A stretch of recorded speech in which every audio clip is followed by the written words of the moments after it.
I think I first began thinking about all this very self-consciously when I began to get to know Donald Drew, first at L'Abri. He was one of the long-time workers there, but then when he came to Geneva to teach for several semesters, Norman Carson had gotten to know him, invited him to come to lecture in literature at Geneva, and those were good years of my life too, and I got drawn into this man's wisdom and experience and insights. But I learned in my L'Abri years that the artists get there first. The artists get there first. They're touching what's going on culturally before the rest of us get there. So it's an insight I've been pondering and living with and thinking through for all of my life now.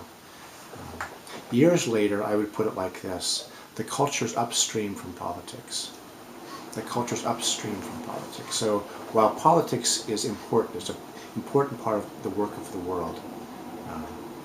The Washingtons of this world, the Harrisburgs of this world, the Denvers, the Londons, the Parises. I mean, political centers have responsibilities. I understand that. But the culture is upstream from politics. And so if you really want to shape culture, you have to realize that it is not going to be first of all or last of all centered upon the political world, because politicians are always putting their fingers to the wind. And so with some of my friends in Washington over the course of years now, we have taken up this thesis that the culture is upstream from politics and said, so what if we cared about history together? What if we stepped into this together? We had to try to engage people who were actually making our movies and producing our plays and writing our songs.